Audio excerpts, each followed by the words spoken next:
Hello and welcome to week 33 of my 52-week series of Scrappy Blocks. This is Quilting with Lori and my name is Lori Dickman. And in this series I have been teaching you how to use the scraps from your scrap stash to make beautiful quilts. And this is my block for week 33. It's called My Honeybee. I think it's a lovely block and it's a fun one to make. So let's get to it. I do want to remind you all that if you have not yet watched my video on how to cut, organize, and get your scrap stash ready to go so that you can use it to make beautiful quilts, I have this techniques book. I'll have that information linked below in the description box. I will also have my video for this. I have a tutorial video on this, so make sure that you watch that, and that will help you get your entire scrap stash ready to go for beautiful quilts. I also have a corresponding patterns book, and this has 12 patterns for beautiful scrappy quilts. So together with two of them, you get a total of 17 scrappy patterns and everything you need to know to learn how to get your scrap stash ready to go. Now let's get started on our block. The block today it's basically a 9-patch, really. There are 4 light squares on the outside. There are 4 dark rectangles here in the center, and then there's a 9-patch in the center. So this is basically row 2, row 1, row 3, and then when the block is finished being constructed, then we're going to applique these beautiful petals onto each corner, as you see here. And the PDF is attached. Just look in the description box below. There's all of the instructions. There's an idea on how to put together a quilt using this block. It's a quilt that's on point. And the third page is the template that you're going to need for this flower petal. So make sure that you either save this, download it, print it, whatever you need to do to have that. And make sure when you do print this out that you print it at 100%. You don't want your printer to default to fit to page. It might make it smaller, and you do want to make sure that that template remains that size. So go ahead and get that done, and then I'm going to show you now what we're going to need for this block. Here's what we're going to need for this block, and it tells you in the PDF exactly what you need to pull, and this is for each block. So if you're making more than one of these blocks, obviously multiply that by however many blocks you plan to make. But for lights, you're going to pull 4 2.5-inch squares, and you're going to pull 4 3.5-inch squares. For the mediums, you're going to pull 5 of the 2.5-inch squares, and you're going to pull 12 of the 3-inch squares, and this is what I'll be using for my petals. And then you can do one of two things for your darks and their rectangles. For your dark rectangles, you can either do what I have done here. I've taken 7-inch squares. I'm going to cut it in half, and then I'm going to trim it. Basically, it's going to look like that. I'm going to trim 1/2 inch off, and then I will end up with 4 rectangles that are 3.5 inches by 6.5 inches. So that's what I have done. Or you could go to your strip stash. If you've got 3.5-inch strips in your stash, pull those darks and then subcut them into 6.5-inch cuts, and then you'll have, and you need 4 of the dark 6.5-inch subcuts from your 3.5-inch strip. So whatever works for you. And then I also have here's my template for the petal, and I also have some paper fuse. It's a paper backed fuse that I'm going to be using to create these petals. So the first thing that I'm going to do today is actually create my 9-patch, and as you follow through on the instructions, that's what it's going to have you do. I'm going to lay out my 9-patch here on my table, and I'm going to web it together. So let me lay this out and I'll show you how I'm going to web it together. I'm going to web the 9-patch together. That's the center 9-patch for this block. So I've laid it out next to my machine, and you've seen me do this on all of my series of 52-week series of Scrappy Blocks. I do like to web them out, and it just helps me to keep everything in line. Everything stays oriented and in the proper position as you're putting the block together, and ultimately as you're putting your quilt together, you can use the same technique.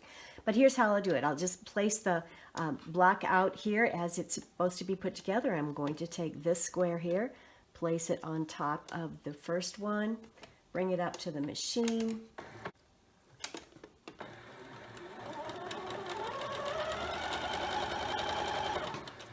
Then I come down to the next two, place the middle one on top of the first row there,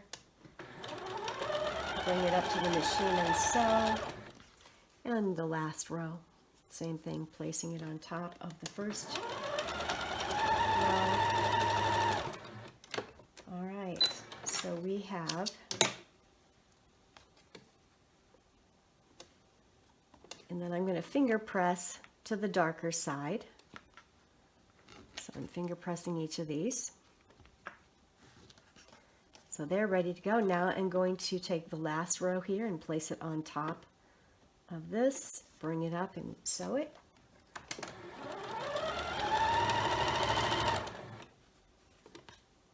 Second one.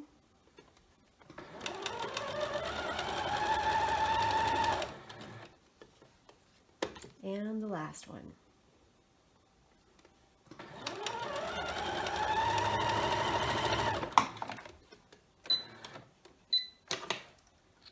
Now that we have everything sewn together this way, we're going to now connect those rows.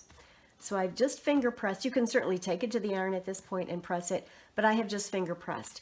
Now I'm going to sew the rows together, and you can simply just take a pin if you're not comfortable with the nesting.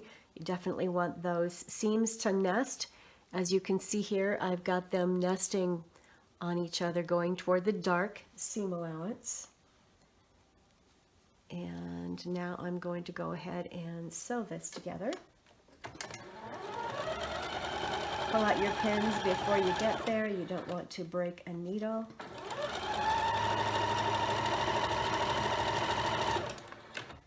All right, so there is the first two rows sewn together there. Now I'm going to attach the third. It's called webbing because basically it's all webbed together with a row of stitching, which has basically webbed it, and that's why I call it webbing my block. It's just a simple term that I use to put the block together. So here is the last row.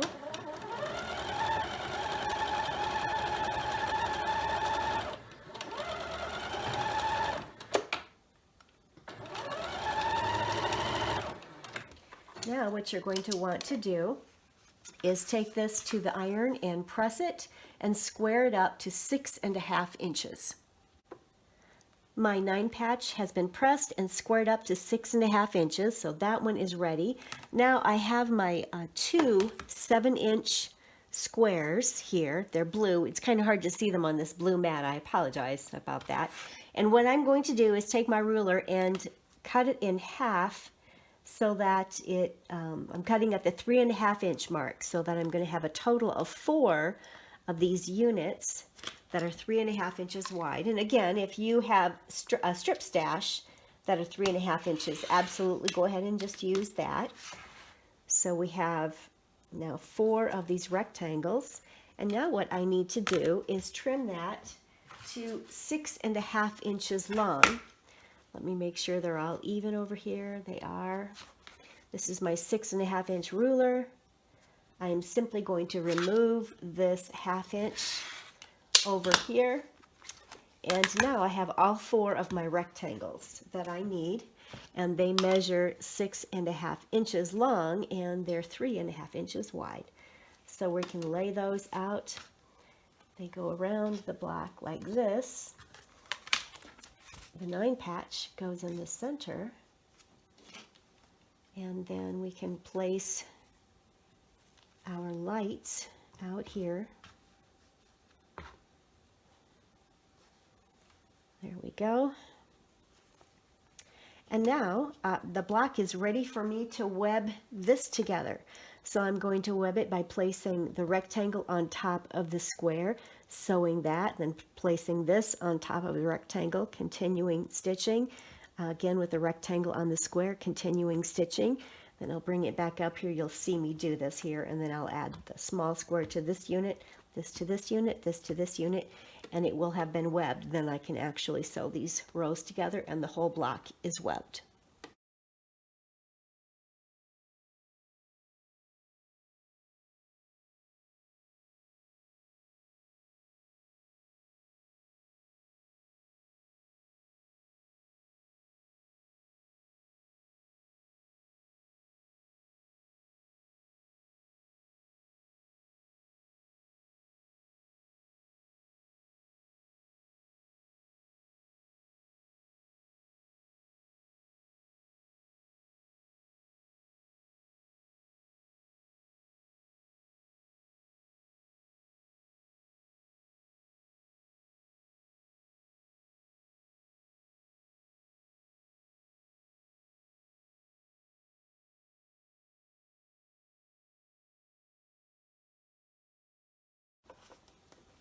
So the block has been sewn. I've webbed it together. Now I need to get it over to the machine, or to the iron, excuse me, and press it.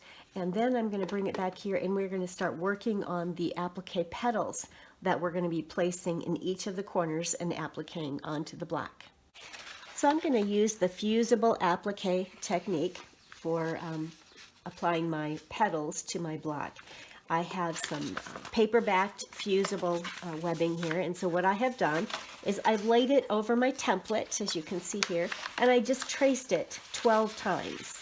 And leave some room around each of these because you want to, when you loosely cut them out and place them on the square, you don't want to cut on the line at this point because you want that fusible to go all the way to the edge of that line. So make sure as you cut them out of the paper, just loosely cut them around, and then we're going to place them on the wrong side of the fabric squares that you're going to be using, press them to that, and then we will cut them out on the line once this has been fused to the back of the fabric. Let me show you that.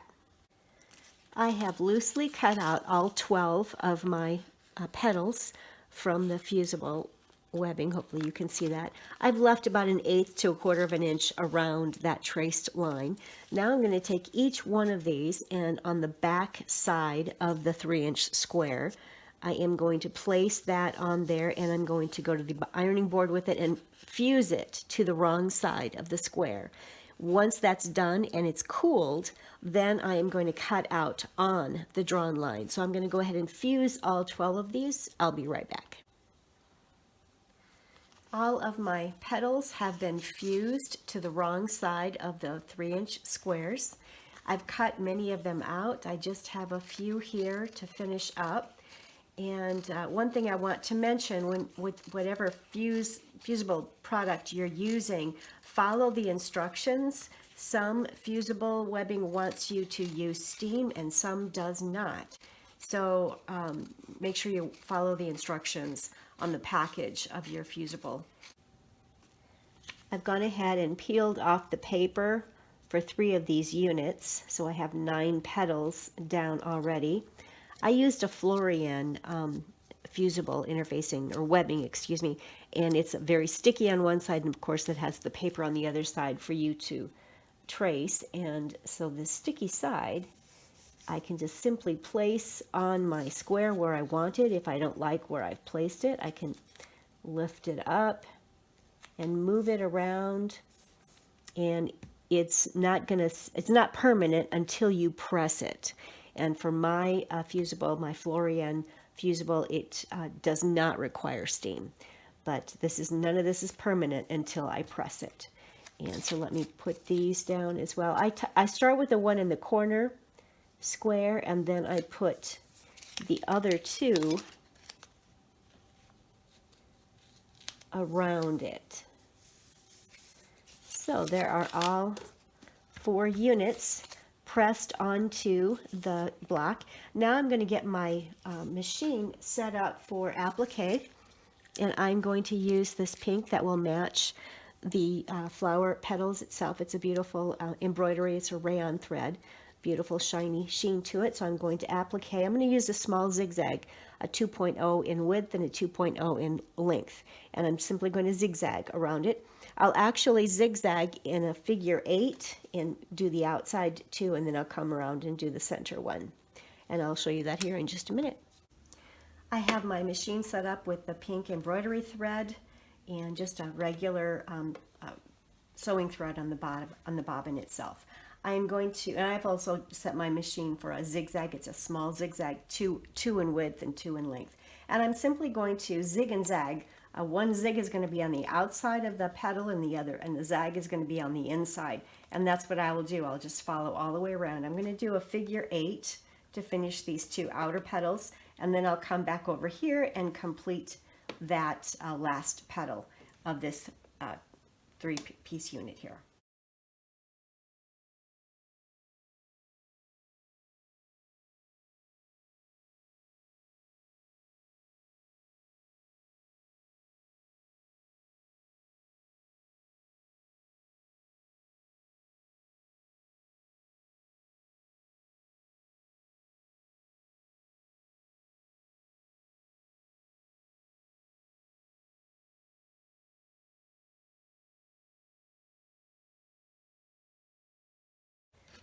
Two of the blocks are finished here.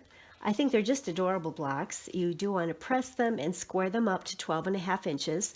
All of these blocks in my 52-week series of Scrappy blocks finish at 12.5 inches, so that when you put them together in your quilt, number one, they can all go together, they all fit together, and they will finish then in the quilt at 12 inches. And I think it's just an adorable block. I hope to see that many of you try it. I'd love to see pictures of them.